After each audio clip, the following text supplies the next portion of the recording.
Today we're going to see what happens if every team's best player goes back to their rookie ratings. And for the sake of the video, by best, I mean highest overall. So the Bears' Roquan Smith goes from 89 to an 81, which is what he was in Madden 19. Mixon on the Bengals is back in the 70s. He started as a 79 in Madden 18. Remember, Diggs was a 5th round pick, so he started at a 71 back in Madden 16. Justin Simmons on the Broncos was a 70 overall back in Madden 17. Myles Garrett was an 83 overall back in Madden 18, highest we've seen so far. Meanwhile, the lowest we've seen so far is TB12, the GOAT, was only a 57 back in Madden 01. Oh yeah, and these guys are still going to be starting. The only thing that changed is their overall. Nuke Hopkins drops 22 overalls to his Madden 25 rating of a 74. Derwin James started as an 80 overall in Madden 19. Travis Kelce drops 25 overalls to his Madden 25 rating of a 73. Quentin Nelson's tied for the highest rookie rating so far. He was an 83 back in Madden 19. Allen was a 73 overall. His morale boosts him up to a 75, but that's what he was in Madden 18. Cowboys O-line takes a huge hit. Zach Martin's down to a 78. Former 5th round pick Tyreek Hill was only a 65 back in Madden 17. Lane Johnson started as a respectable 79 back in Madden 25. They've been sleeping on Terrell since the start, man. He began as a 71 overall in Madden 21. The best left tackle in football is still a respectable 80 overall, which is what he started with in Madden 11. Saquon has suffered the least out of anyone we've seen so far. He only drops 4 overalls to an 82. Brandon Scherf stays in the 80s. He started as an 80 overall in Madden 16. Same exact situation as Quinnen Williams, who was an 80 in Madden 20. Hawkinson was a respectable 77 back in Madden 20 as well. The second longest tenured player in this video. Rodgers began as an 80 overall in Madden 06. Run CMC was an 81 overall in Madden 18. Tied for the 3rd longest tenured player in the video, Devin McCourty started as a 74 overall in Madden 11. A lot of these receivers didn't have the highest overalls is what we're seeing. Devontae started as a 72 in Madden 15. One of the best defenders of all time, Aaron Donald, started as a 79 in Madden 15. Former 3rd round pick Mark Andrews began as a 75 overall in Madden 19. The Honey Badger was only a 72 overall in Madden 25. They used to say he was undersized, but now he is Super Bowl champion. Sir. Another safety, Jamal Adams, was an 81 overall in the Jets in Madden 18. DPOY TJ Watt was a 74 overall in Madden 18. Tunsil probably would have been an 80 if he stayed off the weed. He started as a 78 overall in Madden 17. King Henry was only a 74 overall in Madden 17. So the Vikings and the Titans take huge hits at a running back. Dalvin Cook's down to an 80. Every single team has suffered a loss. We have taken their best player back to humble beginnings. So let's see which team is going to be able to overcome this. I guess the Chargers roster is just that nasty. 16-1. Even with a nerfed Derwin James, Ravens, Colts, Bengals, Broncos, Jags, and Bills make it. The Chiefs struggled with a nerfed Travis Kelce. Same with the Dolphins. Rodgers still had the Packers in the 1 seed, even though he was only an 80 overall. The Cowboys, Niners, Cards, Eagles, Giants, and Buccaneers all make it. You gotta feel bad for the Commanders. They barely miss out on the playoffs. Roquan was 2nd on his team in tackles, had a sack and a pick. Mixon still had a 1,000-yard season, 14 touchdowns. Diggs had 1,300 yards, 100 receptions, and 12 tutties. Simmons had a decent season, no sacks or picks, but a good amount of tackles. 12.5 sacks for an 83 overall Myles Garrett is not bad. Brady still had a nasty season, 41 touchdowns, 16 picks. He was a 57. DeAndre had a less than stellar season by his standards, under 1,000 yards, only 2 touchdowns. Derwin still managed to get a pick, 4 tackles for a loss. Kelce had 10 touchdowns, almost 1,000 yards on the season. Quentin Nelson only allowed 2 sacks on 1,200 downs played. Jonathan Allen still managed to get 2 sacks, 9 tackles for a loss. 3 sacks allowed for Zach Martin on 1,200 downs. Tyreek still went crazy, 1,400 yards, 7 tutties, and 94 catches. He was a 65, or at least he started as a 65. Now he's up to a 73. Lane Johnson struggled a little bit compared to the other guys, 7 sacks and 1,100 downs played. Terrell was tied for the 2nd most interceptions on his team with 2. 12 sacks allowed for Trent Williams is kind of shocking, but he was an 80 overall. Saquon went bonkers, 1,400 yards, 14 touchdowns, only 1 fumble. Another lineman with another good season. Brandon Scherf, only 4 sacks allowed on almost 1,200 downs. Quinnen was 2nd on the Jets with 6 sacks, had 12 tackles for a loss. Hawkinson had a respectable season. 800 yards, 65 catches, and 80 overall. Rodgers almost had 50 touchdowns to only 12 interceptions. Run CMC didn't miss a step. 1,300 yards, 17 touchdowns, 8 more receiving touchdowns, and 670 receiving yards. McCourty led his team in tackling. 4 interceptions is second, and he had 3 tackles for a loss. Devontae Adams had a down year in terms of touchdowns, but over 1,000 yards is still really good. This might be the first time I've ever seen Donald not lead the Rams in sacks. He was tied for second, 8 behind Leonard Floyd. Mandrews had a solid season, 8 touchdowns, 800 yards. The Honey Badger tied for the most picks on his team. Jamal Adams had an interception, 4 tackles for a loss, 100 tackles. Only 1.5 sacks for TJ Watt. Still had an interception and 4 tackles for a loss. Tunsil allowed 10 sacks on 1,168 downs played. King Henry had over 1,200 yards, 7 tutties. And Dalvin Cook had 11 touchdowns,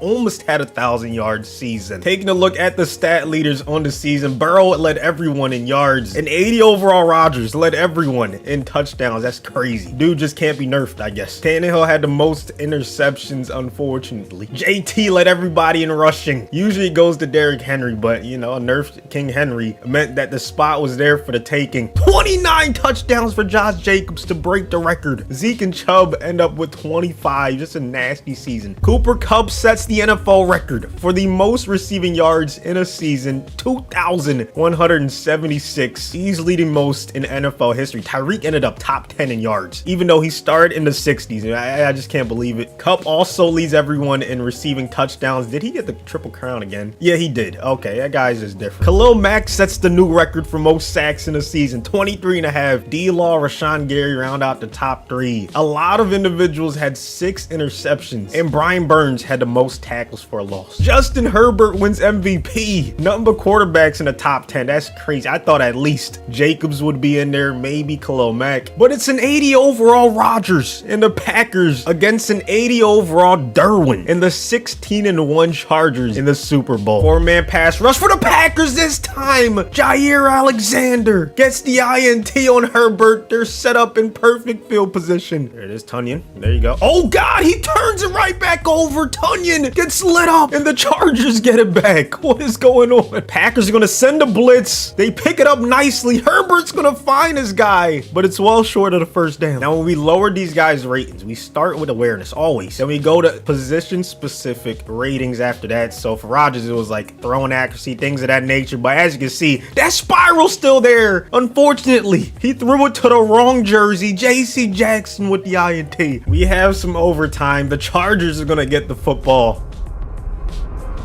The Chargers missed the field goal. Wow. Empty backfield for Rodgers. He's going for it all. How did he catch that? Surely there's no way that Crosby misses this one. There it is. The game winner for the Packers. It ends up being the rookie Christian Watson that helps them get the W in a video about rookie ratings, man. You can't make this up. Thank you for watching to the end. Please destroy the like button. It helps a lot. Helps the channel grow. And yeah, I'll see you guys on the next one.